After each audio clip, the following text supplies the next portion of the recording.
મને કામે રાખશો? કેવા છો ભાઈ? કોડી છીએ આતા, મને સાથી રાખો. તારું નામ શું છે બેટા? વેલિયો. અને વિચાર કરીને જસવંત પટેલ ડોકું ધૂણાવ્યું અને બોલ્યા કે વેલિયા બેટા, મારે ઘરે તારો સમાવેશ થાય એવું નથી. 2 ઉપર ત્રીજાનું પેટ નહીં ભરાય.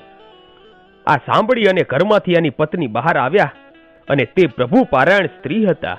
એને સંતાન ન હતું અને વેલાને જોતા જ બાઈની મમતા જાગી અને વેલા ઉપર એનો વહાલ છૂટ્યો અને તે એના ધણીને કહે છે કે કણબી, ભલે ભલે રહ્યો છોકરો, એના ભાગ્યનું ભગવાન દઈ દેશે. અને આમ જુઓ, એણે જોઈ આપણે આપણું દુઃખ વિસરશું અને એને આપણો દીકરો માનીશું. ઘરવાળીની ઈચ્છા જોઈ પટેલે વેલાને રાખી લીધો અને બોલ્યો કે વેલા, તારો પગાર કેટલો બેટા? પગાર તો તમને ઠીક લાગે આપજો આતા, પણ મારે એક નિયમ છે, એ પાડવો જ પડશે.